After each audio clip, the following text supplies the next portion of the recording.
Hey everybody, Matthew here from MiniWarGaming.com, and welcome to another episode of the Wargaming Gamemaster. I've got Steve again. Hello. To be on it because I had nobody else. Awesome. It makes you feel good. Yeah, I'm just joking. We love Steve. Steve is actually featured in most of our narrative campaigns, so you are going to see a lot of him because he will be able to answer the questions just like I can, but from the totally opposite other side of the table. Yeah, which I think is a very valuable point of view, because us games masters, or game masters, sorry, there's no S there for some reason. Us game masters sometimes forget what it can look like from the other point of view. I know that I appreciate the fact that as much as we play D&D every week, every Tuesday, and we rotate who's the DM. I'm the DM for Tomb of Annihilation, and then Luca is a DM for Curse of Strahd. And I definitely enjoy DMing more than playing, but I have to say that being a player has been invaluable to me as a DM, because it's allowed me to see it from the other point of view. And so that really makes a difference. So I think it's important that Steve is here to share his thoughts too, but some of the questions that we'll be asking, even though he hasn't really done much game mastering. Probably none. None? No, you've done a little bit. You did the Mordheim campaign. Well, see, the thing about that one, Mordheim is one of those games where there's no real need for a game master. Right. The setting and the rule set does all that work for you. Yes. And were you playing it with like a game master list then? Yeah. So you were just more the organizer then? Yeah. Okay. Yeah. The booker. The booker. Yeah, make sure he's there. Yeah. Yeah, I guess the organizer. Yeah, that's when we had talked about that. The game master run narrative campaigns versus the ones that are not run by a games master. They both have their advantages. Obviously, the ones without game masters are easier to run, and the ones with game masters can have some interesting variety to them because you have a neutral or semi-neutral third party that can make things different. I think it's more fun with a game master. For the players, yes. Oh yeah, for sure. Yeah, and for the game master too. But sometimes I know I just like to play a campaign where there is none, where I just get to play and get to just follow the rules. And if something goes wonky, it's not my fault because I didn't write the rules. You just did one of those recently, correct? No, I kind of did a hybrid one. I did the Dragon Tooth Labyrinth for Age of Sigmar, and that one I was the game master, but I kind of wrote a system that would mostly run it for me, and then I just had to make minor changes along the way. So I really enjoyed that because it relieved a lot of the pressures that I normally have and allowed me just to have a lot of fun and building lists and playing the games. But I still had to be careful, especially once I brought in the Iron Jaws with their new rules, that I had to make sure I maintain balance, which is something that we want to talk about. Anyway, so we have a few things to discuss on the show. My plan for the format of today's episode is to cover a topic for a little bit. And that topic is going to have something to do with creating narrative campaigns. We've already had, this is our 5th episode, and we've already had 2 episodes that have been specifically about how to create a narrative campaign. We had episode number 2, which was how to start, like where to start. And then episode 4, I had with Miles, who is the writer of a lot of our narrative campaigns, and we talked about brewing a story. And so there's a lot of other things we can talk about when it comes to creating your own narrative campaigns, a lot of which you guys have asked the questions about. And so I want to address those. Today, I want to address at least one topic, which is a question from, I think it's Jens Colmer, unless it's like Jens Colmer or something like that, Jens on Facebook. And they said, in their post, maybe how you go from idea to the games. So where do you get your ideas? How do you come up with the rules? Which I don't know if we're going to talk about that fully in this episode. Do you playtest the rules or adjust them as you go? How do you playtest? Do you tailor your ideas for YouTube? Or doesn't that affect the creative process? So I'd like to talk about those 2 parts of Jens. I'm sorry if I'm not saying it right. Our question or comments, which is, where do we get the ideas? And second off, how does making them for video content influence what we decide to do? All right? Yeah. We're going to start there. Now, the first part of that, where do you come up with your ideas? Where do you get your ideas? Where do you get your ideas? So, if you were having to come up with your own narrative campaign, Steve, where would you source inspiration for your ideas? Okay, wow, that's difficult. So, depending on what game system you're playing in, let's just let's pick one that's probably the most popular for us, Warhammer 40,000. I'm I'm just gonna think of a really cool setting or a little snippet of a story that I want to expand upon. Such as, like, what comes to mind? Like, right on, I'm going to put you on the spot. Oh, So okay. you're going to lean and get nice and close to your microphone. So if I had to like immediately do something right now, Create a 40K narrative campaign. You got to start filming tomorrow. I have to after do it in 15 minutes. The first thing that pops in my mind is the whole story of Cypher, about a lone character with a mysterious past. We don't really know what his goals are as he travels across the galaxy. I'd change that up and steal from that. Right, maybe not about Cypher, but about No, somebody exactly, else. not about Cypher at all. But like that's one of my favorite Warhammer 40,000 stories. I would use that and trade my own thing to it. Yeah. Now, we talked a lot about brewing your story with Miles in our last episode. And by the way, I apologize for missing last week. I just wasn't able to get it done. So I'm sure we'll be repeating ourselves a little bit there, but I want to focus more on the beginning part of where the idea. I know that we didn't discuss that a lot with Miles, and I wanted to. And so that you have to realize that it doesn't matter if it's Warhammer 40,000. It doesn't have to matter if it's Age of Sigmar, Dungeons and Dragons, writing your own novel, or anything else. It's the same question, really. Where do you come up with the ideas? And they come from everywhere. I find, for me, that it's best if they're as organic as possible, meaning that usually I already have the idea before I have to do the narrative campaign. In other words, I know, like, for example, I was out for a walk in one of the mornings a couple weeks ago, and I was listening to music while I was walking, and I think I was listening to the soundtrack from Mad Max. And as I was listening to it, it gave me a really cool idea for a story. Not Gorka Morka, not vehicle combat. It was, I can't remember which of the tracks I was listening to, but I all of a sudden felt like I was behind enemy lines, and it made me want to do a Warhammer 40K narrative campaign where you're basically, it's a small group of guardsmen who have crashed their Valkyrie on an infested world of fill in the blank, Tyranids, Nurgle. Heck, it could even just be some other Xeno species that we've never really dealt with, or it could be Drakari. Although for me, it was important that they could be a little more faceless, which is where it'd be like a zombie infested or Tyranid infested or something like that, where it's not about going off against different NPCs. It's about defeating your environment. And they hear some sort of broadcast about a safe, like, so I'm picturing that as this brewed in my head. I'm like, okay, so they have to get somewhere. Where do they have to get? Well, they would have maybe heard a broadcast over their Voxcasters of a safe evacuation spot. I'm like, so that means that people are evacuated. So let's say that this is a Tyranid infestation and they've won. And so we're now at that end stage where the few remaining survivors are trying to get off, and they need to get there. And for whatever reason, their Voxcasters were broken on the way down, so they could only receive signals. So that could kind of create a really interesting dynamic as you're going through the story and receiving different signals, but unable to communicate. And so it kind of guides the path. And as this brewed in my head, I'm like, ooh, and I want the player to have to choose different paths that will create moral dilemmas and also just more practical dilemmas. Like, this way is faster, but we're running out of food. And so if we go this way, we think there's a supply depot that we can raid. Or maybe, I love that. Or maybe they'd hear a broadcast from some other survivors who are trapped nearby. But they could ignore that. And, we could talk about the moral implications of that, how they're not going to help them even though they could. But there's also some practical implications, like, hey, if they find survivors, maybe they can join their party and strengthen it. But they don't know.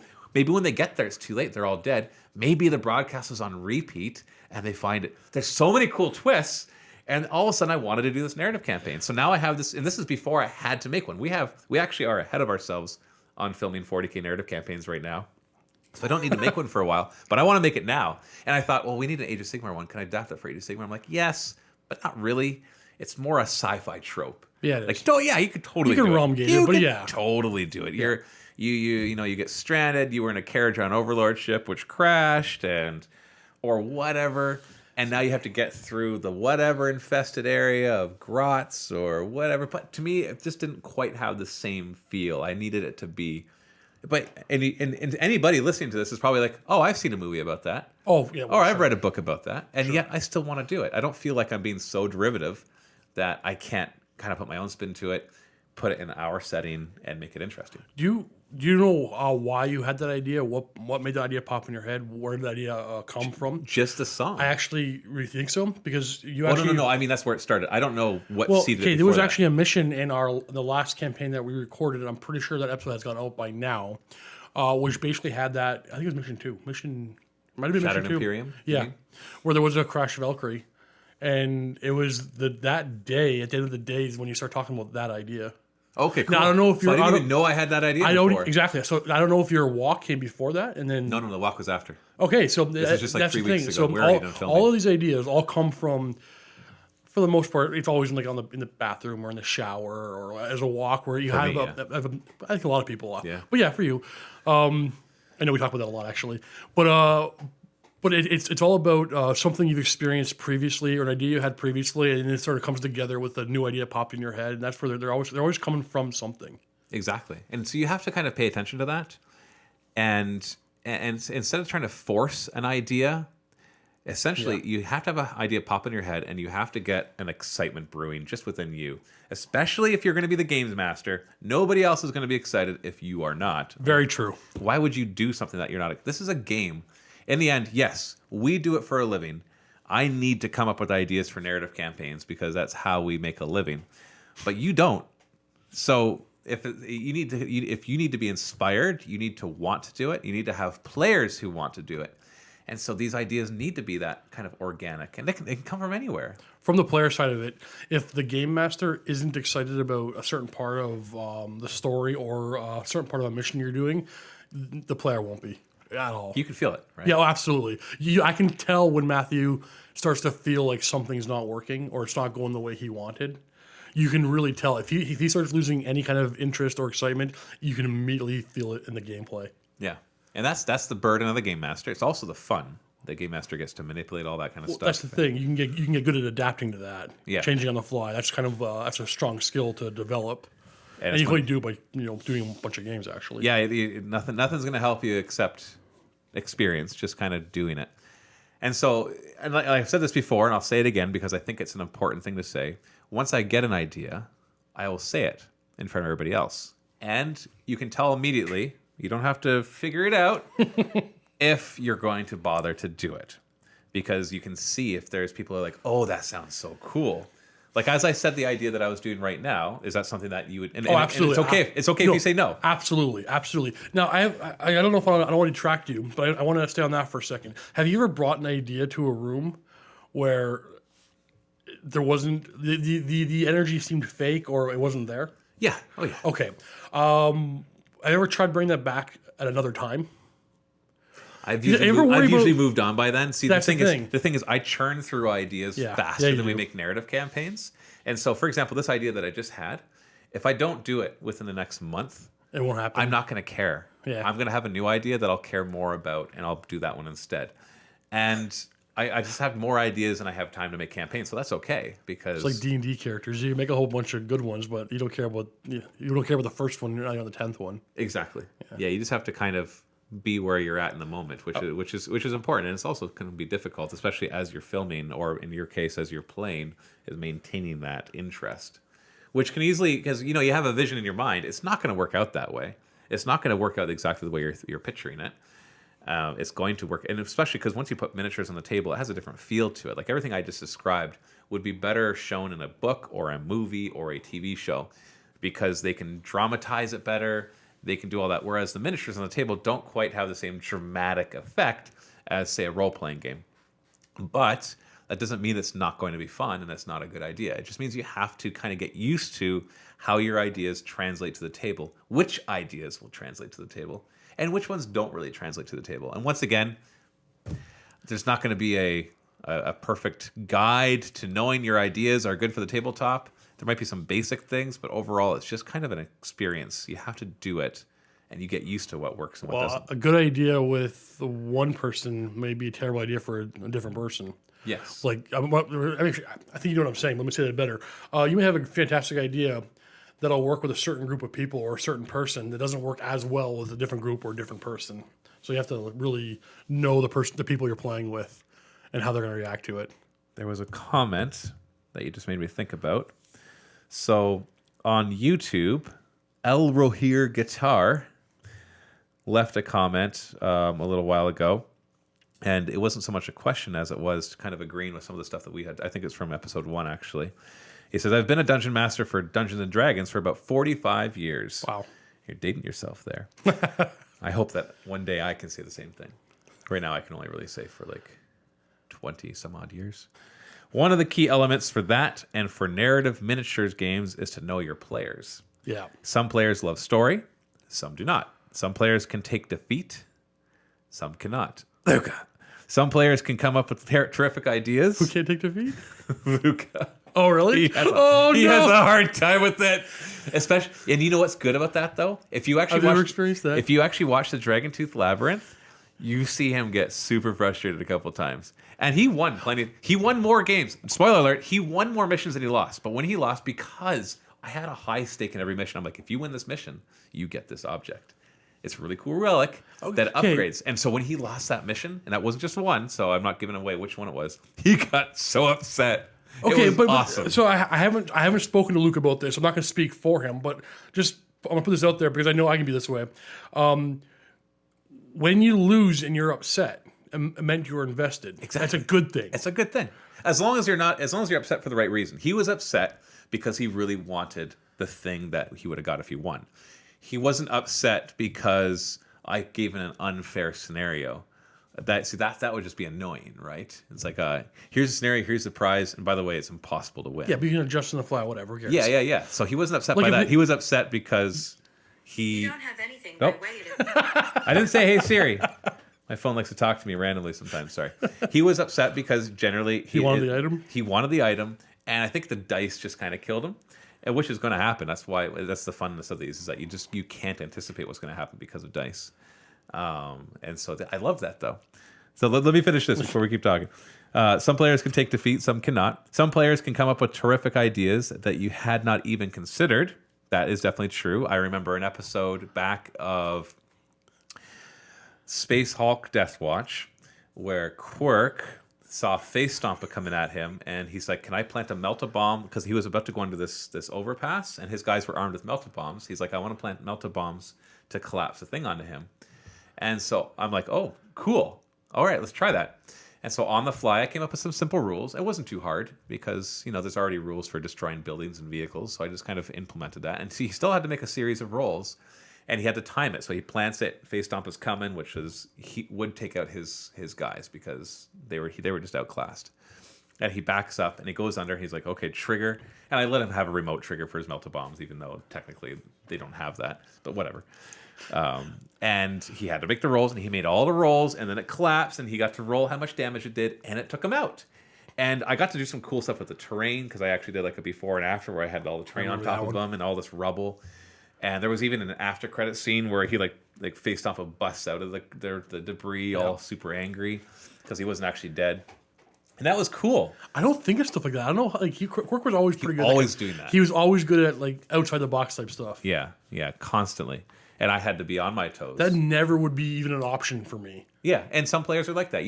Some players, like when we play Dungeons and Dragons, I've read so many forum posts and Reddit topics about dungeon masters having hard times with their players. One of the things they talk about is players just not taking a hint and derailing the campaign. I've never had that problem with you guys. I try because to. I just drop something in front of you. Like, I guess that's what we've got to do now. I've actually got to be careful not to make it look too much like that's exactly what you have to do and make them realize, you do have options. You can do other stuff. So some players come up with terrific ideas. Some follow directions. The same game can be great for one group of players while failing for another. Also, and here's an interesting point, I never had to worry about how an audience would view my games. Right. Like Matt has to. So that kind of goes down to what Jens had said. How does creating it for YouTube affect the whole process? So, and we'll talk maybe a bit about that too. So Elroy here, guitar, those are really good points, and I totally agree. Of course, our experience is a little different. I have a pick of employees who, once they're in it, they're in it. I don't have to worry about them leaving. Dropping. But I do still have to worry about them losing interest. There's nothing worse than getting mid-campaign and either the Dungeon Master or the player has become a little less enthusiastic about it. It becomes much more of a chore. And that's happened plenty of times. Yeah. Where mid-campaign is just becomes more of a job than doing it for fun. And if you're doing that with your friends, you could just stop. But us, we got to finish it and show enthusiasm for it, which can be tricky. But I mean, there's a number of reasons why we don't get into all of them. But I mean, that is usually, sorry, I'm going to rephrase that. That has never been an actual, in my opinion, a problem for us, because you just do something different. Like, not different. You just, you'll mess with me more. You'll change something up. It's usually when something gets a little stagnant in the story or the missions, where if the entire campaigns end up being go here, go here, go here, go here, go here, go here, now go here, now go here, then go there, then that happens. But having a games master aware of that problem, who will change it up, it's going to make that problem be non-existent or go away when it does pop up. It's not that big a deal. We lost our video. Sorry for those watching on YouTube. We lost our video there for a little while, but it's back. But you still got to hear our lovely voices. So continue. Yeah. So just to continue what I was saying, if I feel like it is going in a way where I'm starting to lose it, and I don't feel that my games master, you in particular, are picking up on it, or are going to correct the ship or right the ship, as it were, I'll just take bigger risks. Just do things I would normally do. Just be far more reckless, and then you'll have to adjust to that. It's also the player getting very accustomed to his games master. After many games. Yeah, I know how to not get in your head is not the right thing to say. I know how to communicate to you that, like, this part of the thing isn't working for me. I'm going to just be a little more risky. It's a mutual experience, just like if you're playing role-playing games. And I think one of the reasons that I love narrative wargaming so much is because I love role-playing games so much. I've said it before. I think I like role-playing more than I like tabletop miniature wargaming. And so that kind of translates over to when I'm playing miniature wargaming. Of course, I love a good throwdown match, no problem. That's a lot of fun. But long run, this is what's actually fun for me. And so it's important, just like if you're playing role-playing games, that, you have that communication between the player and the GM as well. So basically we've been talking, and we've kind of gone on a few tangents about where we get our ideas from. Another suggestion I would give for where to get your ideas from is to be reading the source material of whatever game it is that you're playing. There are plenty of ideas in there, and it can come just from a single sentence or a single paragraph. You don't need something that's all fleshed out. For example, the World Engine narrative campaign we did came from one paragraph in the Necron Codex from 5th or 6th edition, which described a world engine, which is just basically a tomb world that turned on enormous engines and flew around their planet, which doesn't make any sense, but I loved it. Became a big Death Star. And didn't very shortly after that campaign or during that campaign, either a novel or campaign book came out about a world engine? No, it was a novel. It was a novel. It wasn't shortly after. It was like a year later. Was it a year later? Yeah, and it was called The World Engine. Yeah. And the name of our campaign was The World Engine. And people thought that they were copying from us, which it makes sense, because I got it from one paragraph of the book. Like, the world engines were not this hugely developed thing in the Necron Codex. I saw one thing. And because it's such a trope, it was easy for me to figure out the rest. And so when they come out with a book, I didn't even read the book. I have no idea if it's anything like the campaign. It doesn't even matter, because it wasn't my original idea. I just got the idea from the codex. So there's tons of ideas in your codexes, tons of ideas in your battle tomes, just waiting to be found. So read the lore sections. Make them your own. And you should be able to find it. Heck, it might even come in the description of something. Not even the lore aspect, but like you're reading about gene stealers, and you get that little paragraph blurb, right, on a data sheet or something, and that might right there in and of itself be like, oh, that's cool. I like that idea. Let's turn that into an entire story. The gene stealer calls have endless ideas for campaigns. They're easy. You could do campaign after campaign after campaign with them. They're so easy because they're your cult thing, right? Yeah. They're infesting your cities, and they're infesting your neighborhoods and your sewers. And they might be your neighbor. We can't do it now, but I'd love to do a campaign one day where I have a team of guys trying to sort out a gene stealer cult uprising, and then at the end of the campaign, I found half my guys were part of the cult. Yeah, it'd be interesting to try to figure that out, right? Because once again, the more you delve into those kind of mechanics, the more a role-playing game is more suitable. But you kind of want to merge them. Like there a few questions that I've gotten have been like, how do you do cross-system campaigns? We haven't really done much of those. We're going to be doing those in the future with the big campaign in January, where it's like you're playing Kill Team, 40K, Battlefield Gothic, that kind of stuff. But it's really what it comes down to. What I would like to do is a cross medium campaign. Interesting. Is that the right word? I think I know where you're going. Where basically you play a role playing game, Yeah. like Dark Heresy or We talked about this before. Brain. What's the current 40k RPG? Wrath and Glory. Wrath and Glory. Jeez, we just played it. It just escaped me. I'm sorry. Yeah, where you play like Wrath and Glory as, let's say, a group of Space Marines or Inquisition or We Cult. almost had Matthew doing an episode of Yogg and Tor in the D&D format. I think that would be fun. We almost had it. I think it'd be fun. Well, the Age of Sigmar role-playing game It was supposed to be out at that time.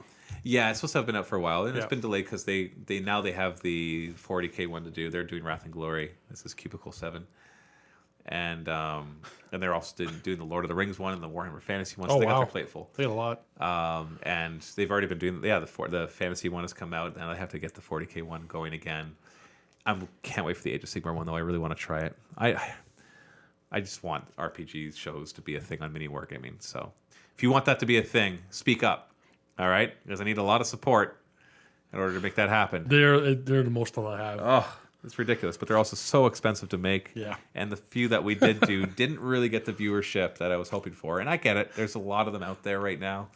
And they're long format. They're a lot different. But once again, we're on a tangent. Now, I'll go back a second. I don't know if you maybe you covered everything you want to say, but did you finish everything, all your thoughts on games mastering for an audience? That's what I want to talk about next. Okay. So there's that question. Do you tailor your ideas for YouTube, or does that affect the creative process? Whereas Eller Here Guitar had said, I've never had to worry about how an audience would view my games like Matt has to. Let me tell you, 110,000%, it does affect what I do. For example, I try to format them to be 10 to 12 games. Yeah. Oh, and by the way, I try to format them so they kind of work in pairs. Yeah. Because we released the YouTube one and then one in the vault. I want to... There's only been one time, that was the Orc Death Watch, where I said, you know what, the entire thing, except for the first episode, is going in the vault. And that way I don't have to worry about it. Although, ironically, that one would have worked fine in pairs, because it was you and Quirk, and basically you fought over which mission you got to do. Right. And then there was a pair of missions. So it was originally designed to be that kind of format. But it would be nice to do one where I don't have to worry about the pairings. There's also something about when Miles writes a story, he has to write the story for 2 games at a time because we film 2 in a day. Now, that would still be the case. I wouldn't want to start just filming 1 game a day because that's a waste of resources. But there is something that's nice to know that we don't have to worry about which one's free, which one's in the vault. So either the solution to that is to put the whole thing out in the vault. I'm sorry, the solution is not to put the whole thing out for free. You don't make any money from that. I could put it in the vault and then months later put it out for free. That's fine. But we're going to be experimenting with that probably. But it does affect. I think, how do I do this so it works in pairs? How do or things will happen like we finish 10 episodes and I'm ready for the finale, but I can't just make 1 episode. I got to make 2 episodes. And the one thing I don't want to do, because we've done it in the past and nobody ever likes when we do it, except Vault members, is taking the last episode and splitting it up into 2 parts. And I mean, like, literally you're watching half of a battle report and then the other half of the battle report, not having 2 separate battle reports that's called part 1 and part 2. That's happened, I'm not going to say a lot, but enough times it's sticking to my mind, like, where I can tell that episode 11 is a filler episode. Right. Like, the story's over. I got all the clues I needed. I have this, the story's been fully unfolded. The boss is right there, but first I have to walk through the gate. Right. Like, it's just, yeah. You can tell. And that's totally the truth. When we were filming the Dragontooth Labyrinth, there was one day where we only managed to get 1 episode filmed, and I'm like, great, because I wanted the last episode to be a big game, and that would take all day to film. And so now we just can continue, and we'll have an odd episode, and perfect. So that one actually worked out really well. But yeah, no, you can tell. You can tell when sometimes I'm like, oh, shoot, we need 1 more episode. But you know what? TV shows have to worry about that too, right? Oh, you name one television show where there isn't a season with at least a couple of filler episodes. Or like most of the season is filler episodes. That happens sometimes too. Yeah, where it's like, here's our story. Now we're going to spend 4 episodes on a tangent that doesn't really do anything for the story. I actually like episodic TV shows that don't care about the overall story as well. I like both. They both serve their purpose. I like episodic ones for just be able to sit down and watch. But that's like watching battle reports, right? You can watch narrative, like the Nothing But Narrative show is like that. It's like the episodic. They don't really influence each other, but they still have that narrative to them, so they're fun. And then you got the longer ones that are. So yeah, this is not a new problem. We're kind of a slave. Also, okay, another thing to consider is what armies are being shown. And I usually allow the player to choose, but I also want something kind of relevant in there. Like the Dragontooth Labyrinth, I purposely made it Iron Jaws because the Auric War Clans had just come out. And that was to balance Luca doing Khorne, which aren't relevant at all right now. They haven't had an update for a very long time. And so I wanted to show some new stuff. Or like, Space Marines are going to do better. You just know it. I did the Space Marine Death Watch has always been our most popular campaigns, and I'm like, you know what would be really fun to do an Orc Death Watch, and people love the idea. I built up like crazy. I advertised it more than any other campaign, and people loved it, but it did not have the viewership that the other campaigns and you had. do some. I'll use the word throwaway, but that's not accurate. You did some throwaway Death Watch campaigns. Okay, I should rephrase that. Yeah. You've done some just less work Death Watch campaigns where you do less prep. And you just do so much better, so amazing. Yeah. And I think part of that is the Space Marine aspect to it. Space Marine or Death Watch? Because we had World Engine Space Marines. That would we've had we had the campaign with all the scouts and the Tyrus incident with Josh. Yep. That one did pretty well. Oh, Space Marines are just it then. Well, and I don't think we should be surprised by that. Well, yeah, right. Because they're Space Marines. They're the Jedi of the Warhammer 40K Well, are you universe. seeing the same thing? Yeah, are you seeing the same thing in Age of Sigmar where the Stormcast ones do better, or are you seeing them about the same? I haven't done as many Age of Sigmar ones. Fair point. But there was the Watchers in Death one. I love that one. Which is, you want to know where the idea for that came from? Saying, same. They were all black with silver left arm. I picture this meeting at the Games Workshop headquarters when they're deciding on how to fix Warhammer Fantasy, and they're like, "What sells? How is 40K outselling it?" Well, half of our sales are Space Marines. So what do we do for Warhammer Fantasy, sir? I got an idea. Let's put Space Marines in Warhammer Fantasy. And it's like, you sir get a raise. They're Thunder Warriors. No, they're Stormcast Eternals, man. And they brought Space Marines into Warhammer Fantasy, now Age of Sigmar. Yep. And they sell a lot, all right? They did. Because they're super cool. What is it about them? I don't know. I have no idea. Because I think Stormcast Eternals are actually very interesting. I find Space Marines a little dull, except in certain novels. It depends on the author. They can do anything can be interesting with the right author. But Stormcast Eternals, their lore is actually really cool. I really like that. But that's not what we're here to talk about. But and so I thought, well, Stormcast Eternals are so popular because they've already got like 3 updates before certain codex or battle tomes even got 1 update. I'm like, our Death Watch campaigns have been the most popular for 40K. So I'm like, I wonder if I could figure out a way to do a Death Watch for Age of Sigmar. I'm like, we've already got the Stormcast Eternals. What do we call them? Watchers in Death. I'm like, yep, that's it. It was not hard to come up with. I'm like, but what's their color scheme? Black? Why? Why? And with a silver arm. I'm like, well, why? It's because then I came up with a curse that turned their armor black. And then the silver arm is the curse finally manifesting and slowly taking over their body. And they're anti-death instead of anti-Xenos. It should have been a bunch of Stormcasts just all gathering on a tarmac somewhere. And a few of them came out, painted their armor all black. You should just stole the Space Marine story. Exactly. Oh, you had that idea too? And then the rest all go do it. Yeah. Oh, that's such a good idea. No, obviously they're not like Death Watch in pretty much every other way, but they're just so obviously like, and that campaign did really well. It's kind of frustrating. And I, you know what? We're nowhere near the status of like Hollywood, but I get Hollywood now. I get it. I get why. We haven't had an original idea in 10 years. why Mr. Bay keeps coming up with more Transformers movies. I get it. I totally get it. And maybe he's thinking too. He's like, dude, I've got way better ideas than this, but they make a lot of money. This is the one that's sold. So this is what I gotta do.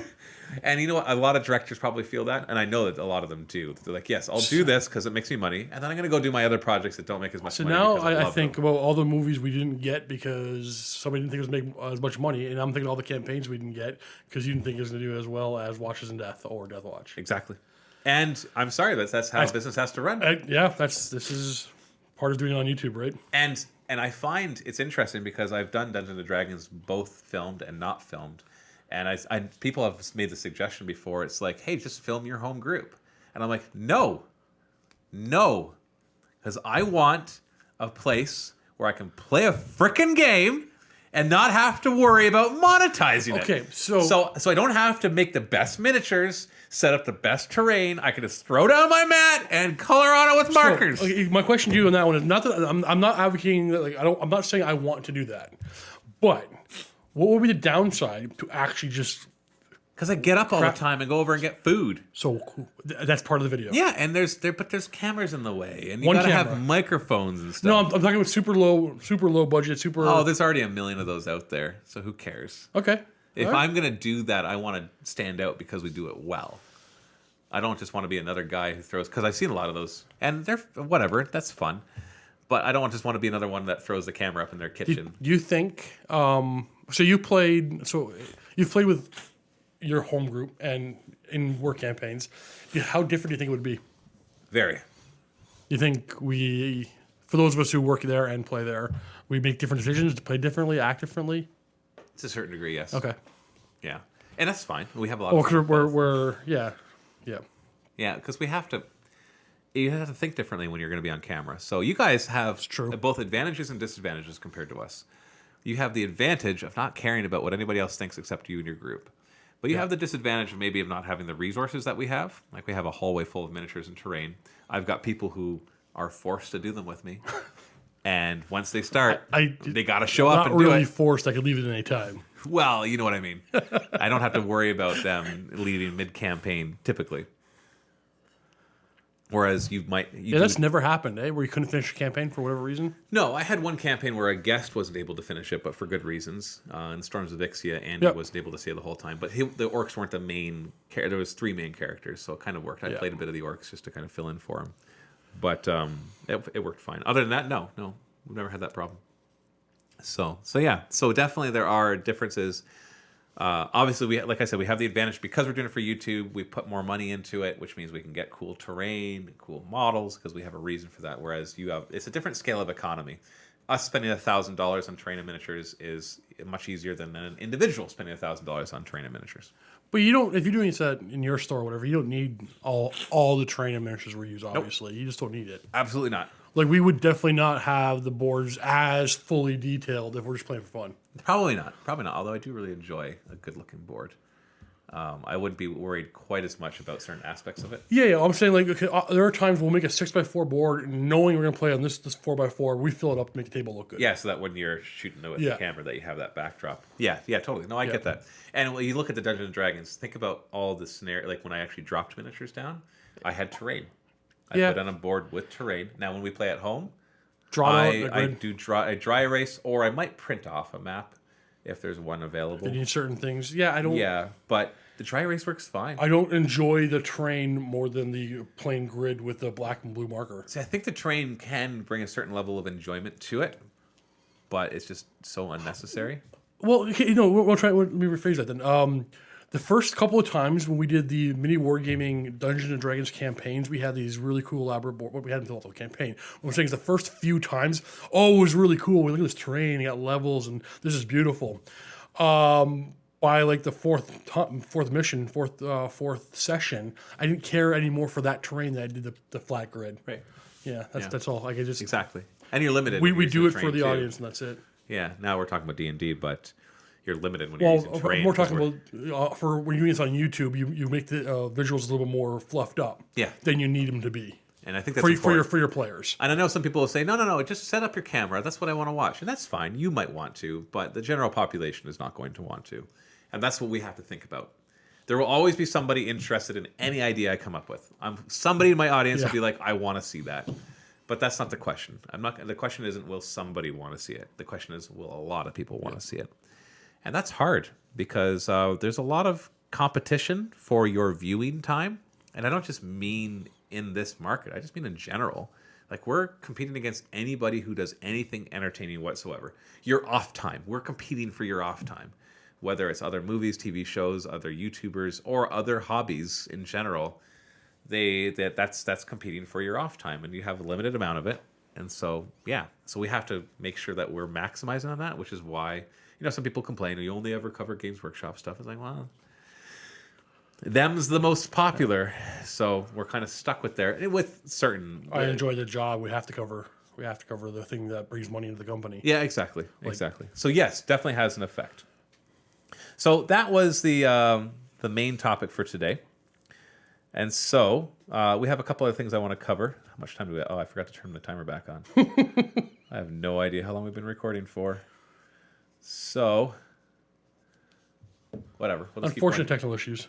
Yeah, whatever. These episodes are, this doesn't have to be a certain length. This isn't for TV, network TV with 42 minutes. And 44 minutes or whatever it is. I think it's 44 minutes to the hour, so they have 16 minutes of commercial breaks.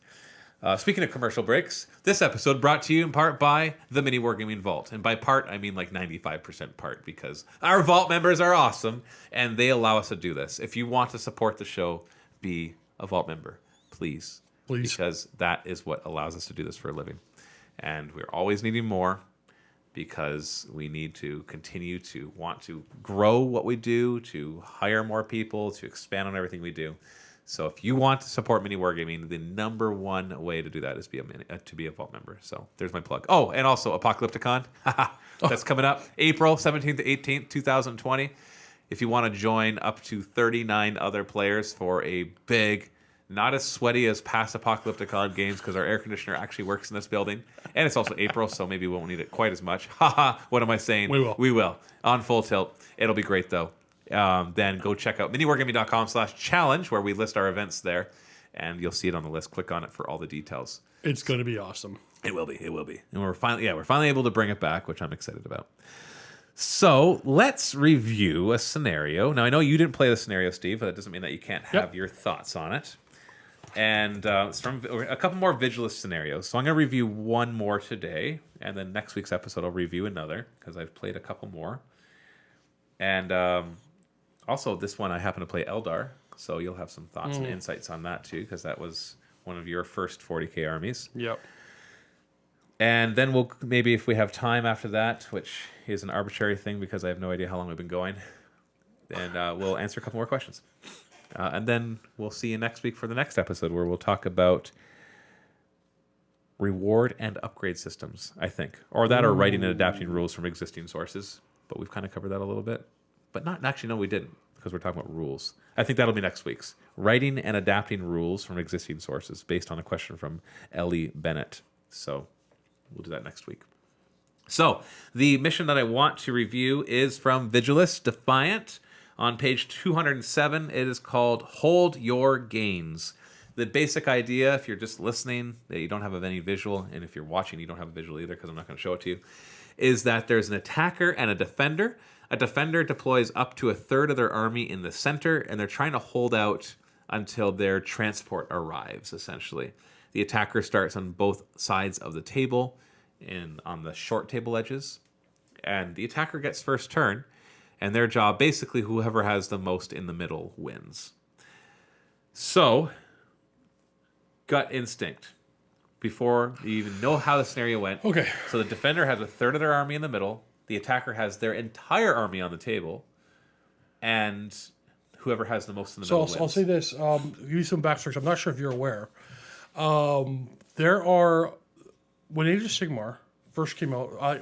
it wasn't called First Edition. I'm going to call it First Edition. When it first came out, it had a bunch of campaign books. And it had a bunch of... The Realm Gate Wars ones? Yeah. And the God Beasts. There's a whole bunch of campaign books. They had a bunch of these scenarios. I've played them all. I generally feel like these scenarios, unless they've changed in the recent books, I haven't really looked at the Vigilus ones, to be very honest with you. They are very poorly balanced, in my opinion. And you have to play them incorrectly, understand the scenario, and then make your lists for them. And then if you do, they can be really, really fun. That is my opinion on Games Workshop's scenarios. Period. So you're talking overarching. Yeah, that's my... Now there's going to be obviously outliers where one's never going to work, or this is just great all the time. But that's my general consensus of Games Workshop's It's been my experience so far That's absolutely true. If you actually, I do have a living document on MiniWarGaming.com that I'll update as these episodes come out. If you go to Tools and Rules, you'll see the Wargaming Gamemaster reviews where I review them. And I review them based on how well they play as is. So far, with minor exceptions, we've had a lot of fun with all these narrative scenarios because we've made modifications. Interesting. And so when I give them a rating of up to 5 Dancing Matthews, so anywhere from half a Dancing Matthew to 5 Dancing Matthews. So far, I don't know if any of them have gotten more than 4. Most of them have gotten like 3 or 3.5. Even the ones that we had super fun. Because my thing is, they get a better review if we had to change less things. So as is, these scenarios work. Because I think that's important. I think it's important that scenarios are written in a way that the majority of people, as long as they don't game them, because that's a different thing. That's always going to be, Yeah, if you know that your job is to get from one side to the other, and you're like, well, I know what I'll do. I'll bring all flyers. Yeah. It's like, well, you're just a jerkwad, and you shouldn't be Well, playing that's why I feel you have to play them all, figure out the spirit of the scenario, and then make a list accordingly. Right, but by then you've already played them all, and that can be boring. You got. This is why it's important that they're written balanced to begin with. As long as the players understand the spirit of it and they create the right lists, then without any modifications, the scenario should work. And that's rarely been the case. And you've had one you rate a 4 Dancing Matthew? I don't know if did I end up having one? Or you have at least a 3.5. Well, which one's a 3.5? I didn't rate any lower than 3 because they're just minor changes and then all of a sudden they work. Okay. So let me see if I can pull it up really quick. Wargaming Game Master reviews. 4 Convoy was a 4 out of 5 because my only suggestion for it was how things deployed. Other than that, it worked fine. Okay. Data recovery, that was a 3.5. Maybe I was being nice with the 3.5. It should have been a 3 because I had a few changes to it. And then in Forbidden Power, both of the scenarios that I evaluated were both 3 out of 5 Dancing Matthews. And I used those in the Dragon Tooth Labyrinth campaign, but I made changes to them because I saw as soon as I read them, having the experience that I have in writing narrative missions, I was able to look at them and be like, no, that's not going to work. I also find the work considerably better at a lower point level. Yeah. I think if you think you take... Okay, so which one do you have with a low rating? It doesn't really matter. You have a scenario with a low rating, you put it at 2,000 points. I bet you if you played it again at 500 or 1,000 points, the rating would go up. Maybe it would work better because then there's less... It's more about small things happening rather than... Well, there's always... I'm trying to think of like Path to Glory weird scenarios that I've played with people. Like this would be a ridiculous scenario, but for whatever reason, there's one unit able to pull through because there wasn't like 7 more units to get in the way. Right. At smaller scale, these scenarios work better if you know how everything. If you know the ins and outs of the scenario and you make your list accordingly, they work better. If you take 2 people with just 2 whatever lists, I'm going to bring my 2,000 point Space Marine list, I'm going to bring a 2,000 point Tyranid list, and we go to scenario to scenario to scenario. We'll find the Tyranids were ridiculously overpowered, then the Space Marines were ridiculously overpowered, then it's perfectly balanced, and the Tyranids are overpowered again. Like the scenarios just don't, they're not built, they're not complementary to the way we currently make lists in the game. Right, exactly. But that's also, I think, intentional. Yeah, well, that's fine because the whole idea of narrative play is not to build because match play has all these extra rules in it because it's more concerned about not your narrative of your army, but the balance of your army. See, I think Games Workshop, I don't want to like speak for somebody else or what I think, but I think they want to just give you less restrictions on things. Yes, so you can just play your way. However, I feel that if you gave more restrictions or more guidelines, you add another paragraph to all these scenarios, you're really going to help them. Yeah. And sometimes they do that. For example, and this is the one thing, hold your gains is an interesting one. So coming back to this one specifically. So we played, I don't want to give too many spoilers because this one hasn't gone out yet. But I played Eldar for the first time because I was just getting tired of just doing Tyranids and Genes to their cult. I would love to just do Tyranids and Genes to their cult, I should say. All the time. But I want there to be variety and nothing but narrative. And so I'm like, I'm going to try Eldar because nobody really plays them. So I just kind of threw together a list, and he played Space Wolves. And one of us was a defender, and one of us was the attacker. So I'm going to go generic now because I don't want to give away which one. The person who was a defender lost horribly because their army comes on piecemeal, whereas the attacker's army starts on the table. Furthermore, no, that was actually it. I think, and the attacker has the first turn, always.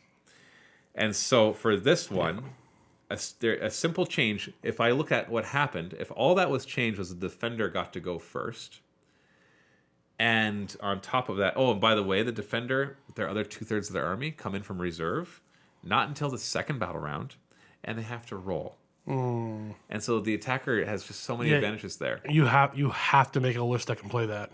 Right, and so you have a choice not to put anything on the table. It says up to a third, but then you're just letting the attacker take the middle, and now you have to. You're coming on piecemeal. Now you're coming on piecemeal to try to take out the attacker who's been able to get in position. Yeah, I don't like it. Yeah, exactly. And coming on is actually pretty good. They come on within 12 inches of the table edge, which is way better than a lot of the other scenarios I've seen. The reserves come in on like 6 inches, from way far away from the objectives. This one's pretty good in that area. But there's some stratagems to make it interesting. You can have rapid reinforcements where you get automatically guys coming in. And in that scenario, the defender actually spent all of their CP just to bring in all their guys. They didn't want to roll. And I'm still saying they. It could have been me. Just want to point that out. And the attacker, on top of that, has a 3 command point stratagem that lets them replace a unit that was destroyed. The attacker? Yeah. And, the attacker has that too. Yeah, you have to build your lists for the scenario. But here's the thing. So I would make these changes. First off, the defender goes first to have a chance to kill some of the attacker. Because attacker just hide it on line of sight, which slows them down a little bit. Second off, their reinforcements start coming in turn 1. If you want to roll for it, that's fine. I'm always on the fence about rolling for reinforcements. I would instead say they have to divide their army up into 3 parts. And you automatically? And 1 part has to start on the table, and then you choose which part comes in turn 1, turn 2. I get it. For balance, you want them to come on at a certain time. But the idea of rolling, the tension, it's just so much. For a game, is better, but for balance, it's not. Right, and that's fine. That's fine. But because it gets so one-sided, that can kind of, who cares about anything else? If it's one-sided, it's not as fun. Let's just put it that way for both players, especially the loser. Often. I would also change it so the attacker only gets to put a certain portion of their forces on too. Why is the attacker all there? Like, I get, sure, you can come up with all the reasons, but I can also come up with all the reasons why the defender's already all there. So the attacker has, have less of the attacker on, have them come on easier than the defender, that's fine, and have them even start with more on the table, because then the defender gets to go first and it mitigates that. I think I changed it even more, or try a different way, make it even easier. I'd have the I'd have the attacker go first always, and have the defender's entire force on, but the attacker comes on piecemeal. Because now you have a tactical side of the attackers going to put hide in certain angles over here. They're going to try to do as much damage as they can by minimizing their own damage. But if the defenders are already in the middle, because remember, the person wins by having the most stuff in the middle.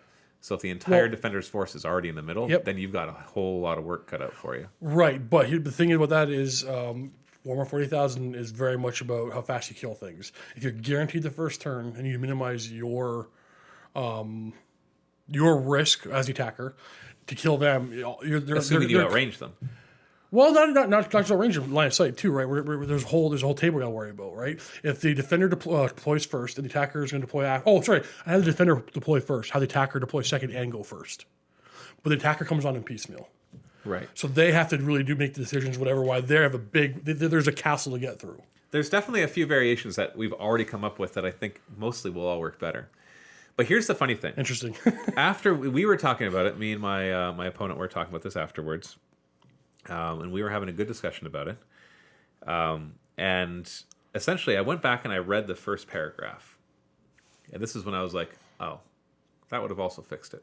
Oh. Essentially, pretty much in all of these, they talk about who should be the attacker and who should be the defender. And they usually relate it to who has the higher power level. And in our case, they were both the same power level, but it does give you a good hint as to who's going to have the advantage in this scenario. Yes. And so it says, once the armies have been chosen, the players must decide who will be the attacker and who will be the defender.